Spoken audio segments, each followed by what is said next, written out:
guys. And ayan, at nandiyan na tanghali tayo ng gising. By the way, ngayon nga pala pupunta nga pala tayo ng Ayala Mall sa may Manila Bay ba yun?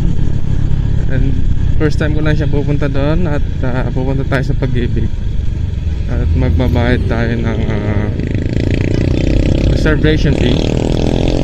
Para saan nga ba tong reservation fee na to? At tayo nga ay nanalo ng bidding. Nanalo tayo sa bidding ng Pag-ibig under negotiated sale. And ngayon ang schedule natin para magbayad ng reservation fee. And actually this is my second time na sumali sa bidding. And luckily nanalo tayo guys. And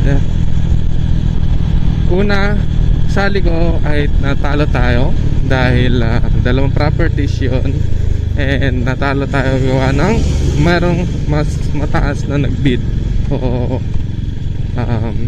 siguro naman alam naman natin how it works no? Pagdating sa bidding, pataasan kasi ng presyo yan. And tayo ay dahil nga sa first time ginawa lang natin 10%. And then sumakto lang siya kasi doon kasi guys mayroon less 10%. And then pinalas 10% ko lang kasi ang gusto ko ay maging same price lang ng bidding offer nila. Unfortunately natalo tayo. And yun two properties natalo yun. And nasayang lahat ng effort. And then okay lang kasi kung para sa atin yun.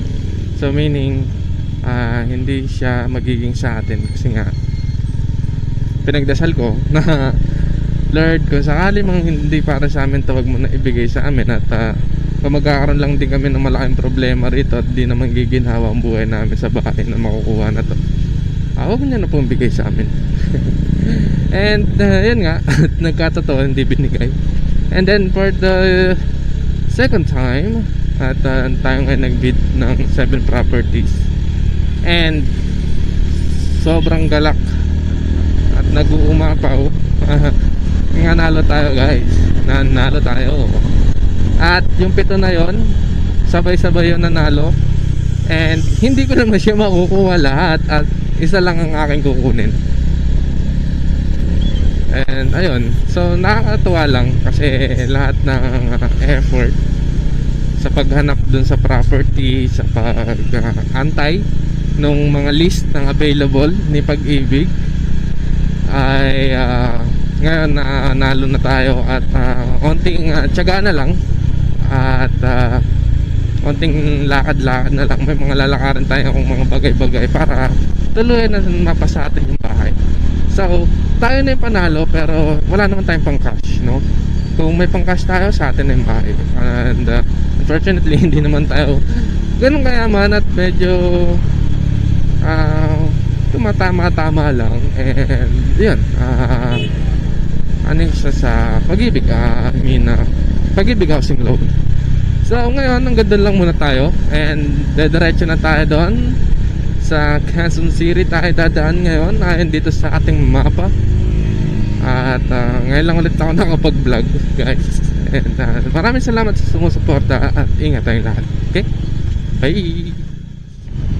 Alright guys, so nandito tayo ngayon sa Commonwealth.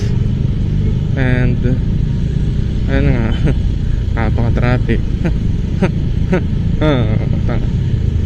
Wala tayong magagawa. Ganito ang buhay ting sa Manila. Shit, ganito kahirap yung paghahanap ng paglalakad, no? Reservation pa lang itong ginagawa natin. Pero ito nga, traffic. And kaya hindi na tayo magtataka kung bakit maraming mas gusto magmotor. Kasi nga nakakapagsingit-singit tayo. Unlike dito sa mga kotse, tumutulo pa yung ginawa nilang railless ban. Ayan, kaya nga maraming gustong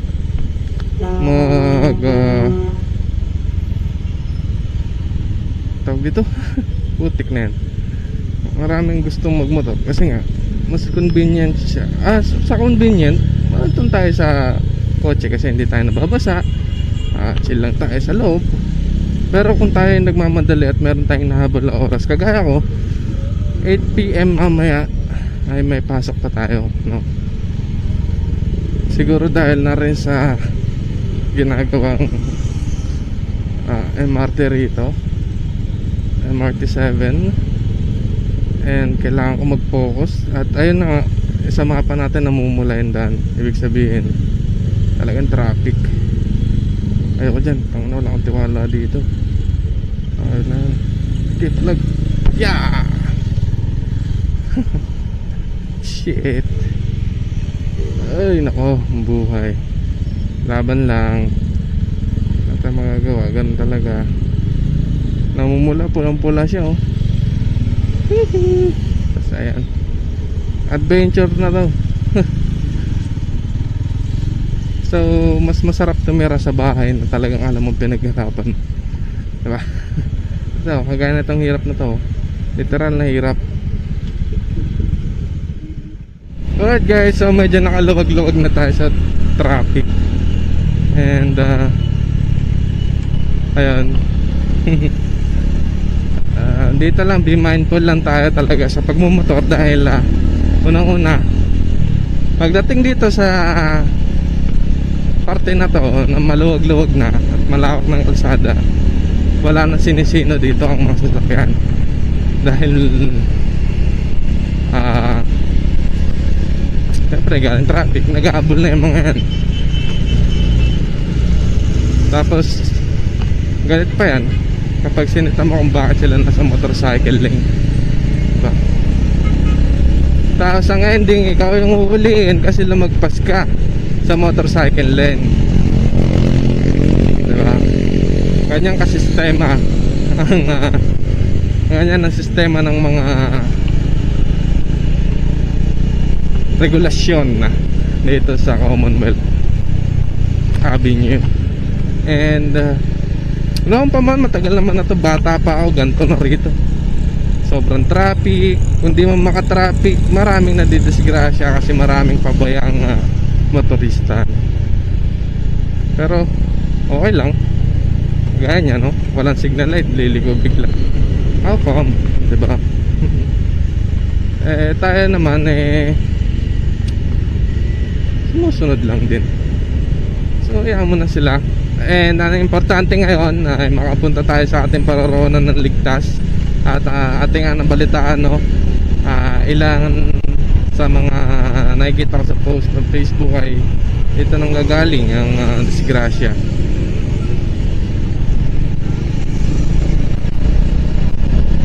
So mananatili lang tayo dito sa motorcycle lane hanggang sa makarating tayo sa parting maluwag. Pero lalabas-labas rin naman tayo.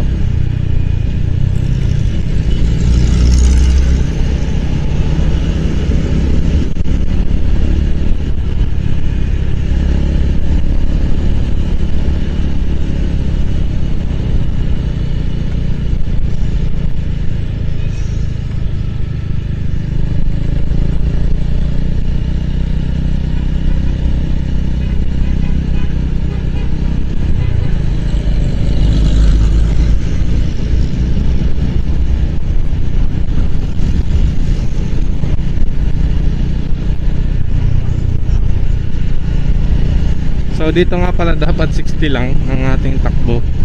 Dahil meron ditong mga nag-i-scan. Ang tawag doon? May namamaril. So magugulat ka na lang, may magpapadala sa iyo ng sulat galing sa MMDA na ikaw ay napicturan at magbabayad ka ng kaukulang parusa. So ayaw ko mangyari sa akin yan dahil kailangan natin magtipid. At ayaw ko magkaroon ng bad record pagdating sa kalsada. So diba, mabagal, bumawi na lang sa ibang bagay, ano? So tsaka safety ang ating tututukan dito. So And mapapansin nyo rin dito sa Quezon City, putik na yan, naliligaw o nawawala yung motorcycle lane. Tapos pagdating sa dulo, nandun ang motorcycle lane, nasa ibang daan na.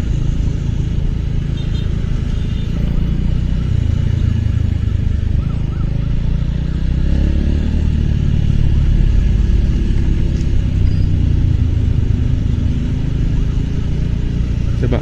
Doon nakatutok yung motorcycle lane, pero nandito siya sa kaliwa at hindi mo siya mababasa. Oh, pagdating dito nasa gitna na siya. Oh my god, diba? Kaya kailangan natin maging mindful.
Mahirap dito magbando kasi nga rumble.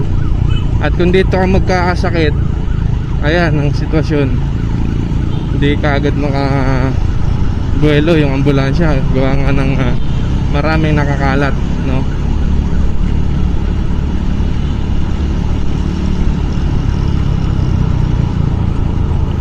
Sasakyan. Ang hirap. Itong pinakaayaw kong lugar sa lahat, ang Quezon City. Basta para sa akin magulo siya, hindi siya systemized, no? Wala siyang tamang ewan ko ba kung sa mga nakatira lang dito yun o dito talaga sa regulasyon dito, o yun dito lang din sa mga dumadaan. Basta magulo lahat eh, hindi mo siya ma-feel na safe ka. At diba?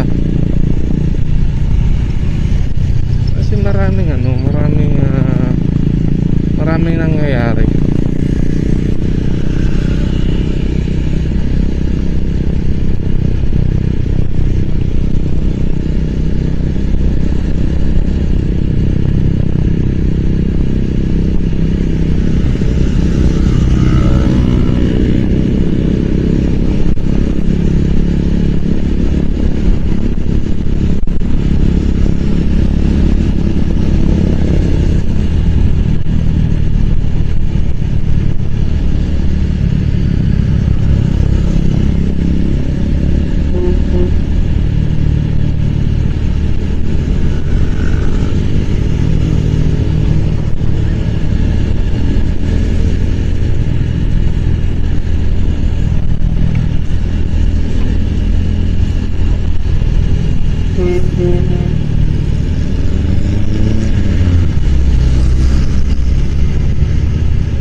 So pagdating dito sa may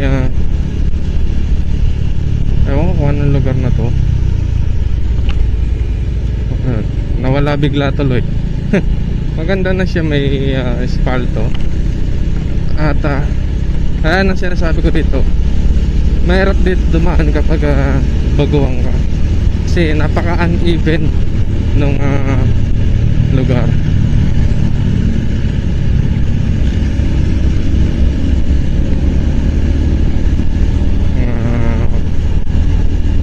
Kasero. And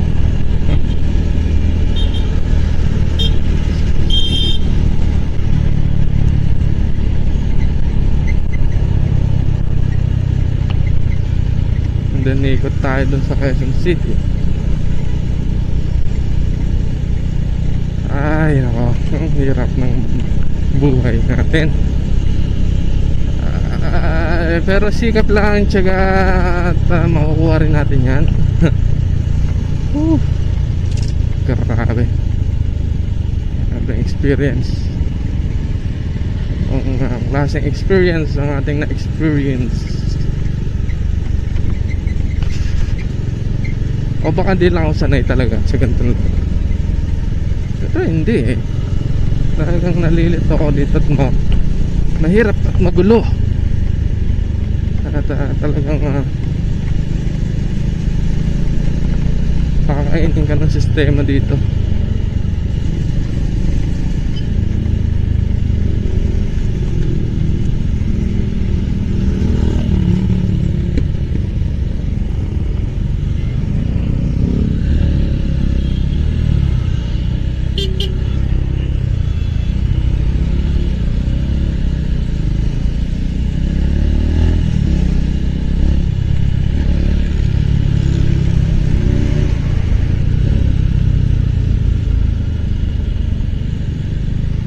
Nagsisipasok sa motorcycle,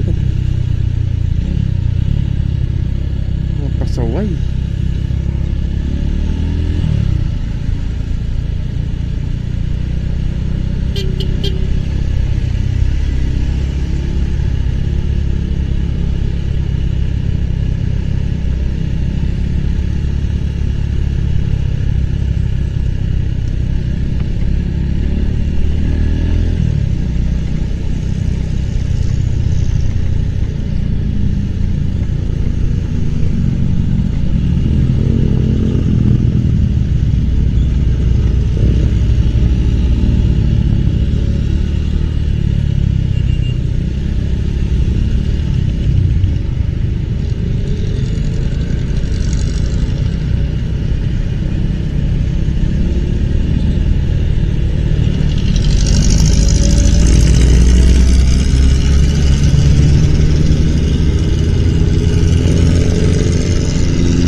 hate Quezon City.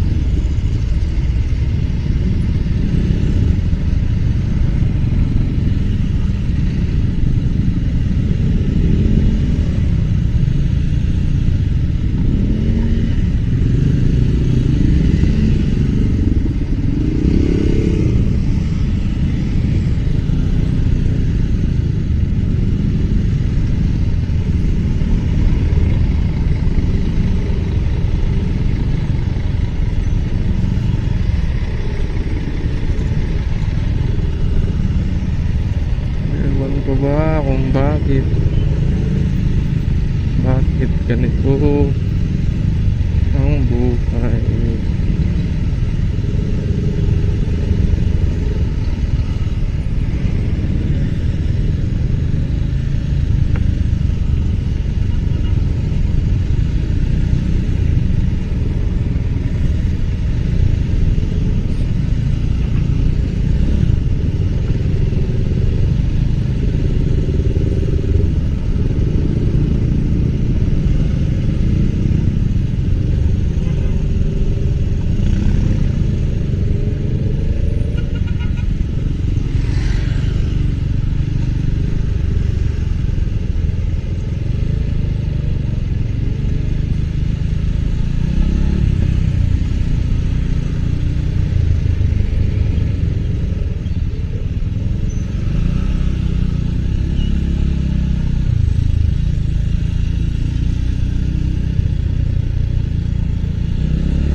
Hirap.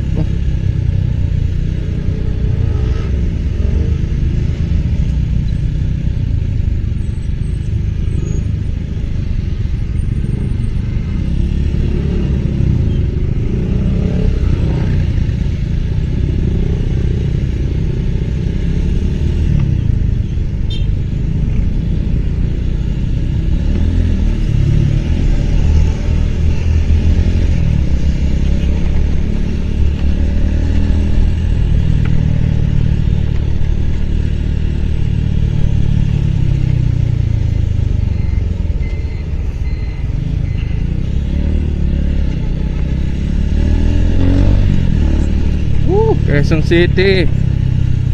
Alright, so dito na tayo sa Quezon Avenue. At tayo dadaan sa ay, teka, nakakabisit.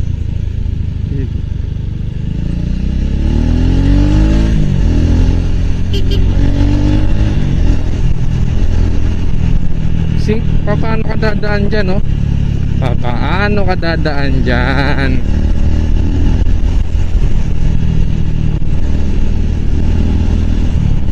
Paano ka dadaan dyan? Paano ka dadaan dyan, kaibigan?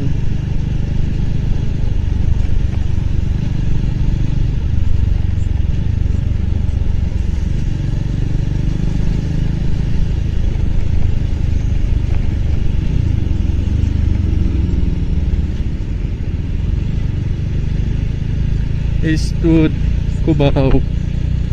Doon yung daan natin pagpapuntang JP building, GIF building, Jeff.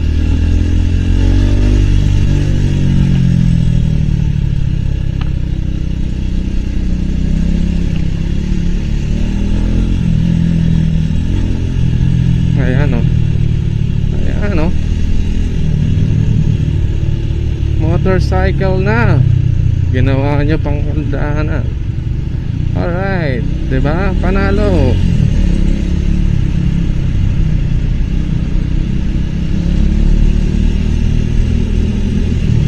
Ayos yan.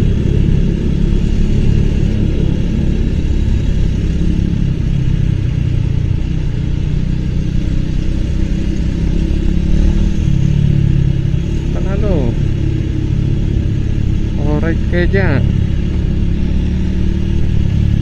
Ooh, I can see myself tonight.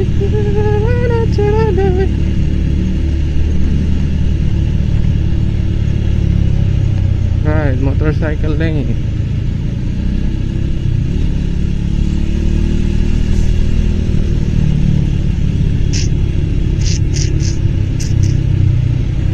Saan kami patungo? Di ko na alam. hinahanap ang tamang daanan. Di ko na kasi alam tama ba tong daanan ko. Grabe kasi ang traffic dito. Motorcycle lane. Sinawak nila ang motorcycle lane. Ano magagawa dito kapatid? First 650.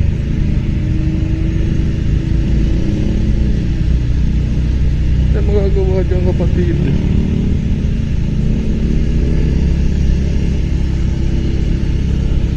Ano tayo magagawa dyan kapatid?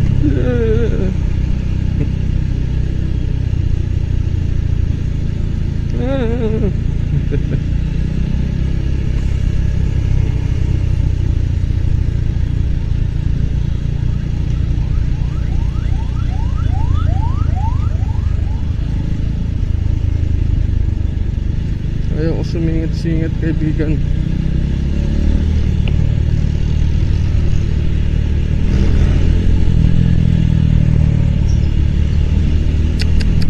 Putang ina na.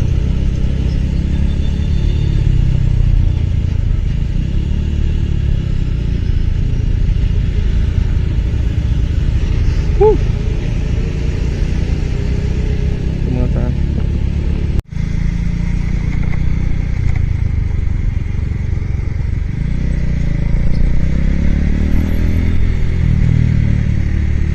Alright, 24 minutes daw. Okay.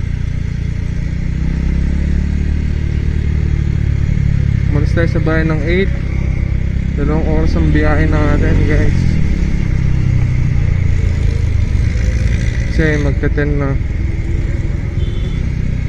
Manila, oh my god. Napaka traffic. Tayo pwede magloko-loko dito sa Manila. At dahil okay, ito na nga. At sa likod niyan ay Quiapo Church na. Okay. And then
diretso na lang to guys.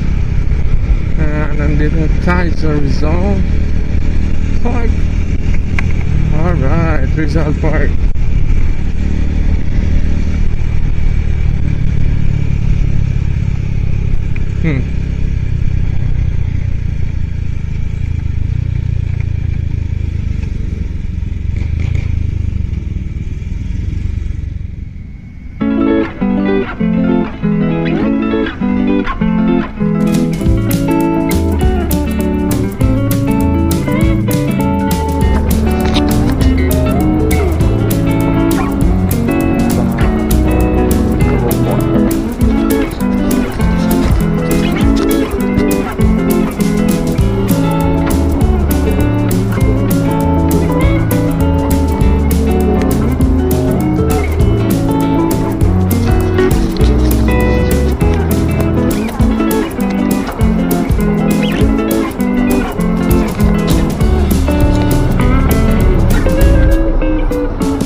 guys, pauwi na tayo kasi natanggal ko na yung mic ko dyan kaya hindi ko na nakita. Sorry, hindi na ako nakapagsalita. So, yan, natapos na yung pirma at pagbayad natin ng 1,000 para sa reservation fee. So, this time uwi na tayo and magantay tayo ng 30 days para sa pag-process nun. Tatawagan tayo para i-process naman nila yung housing loan natin para sa pag-ibig. So, yan. Verification lang naman yung nangyari dyan. Magbabayad ka lang din ng reservation fee habang ongoing yung verification nila para sa work mo. Then, let's go. Uwi na tayo. Bye!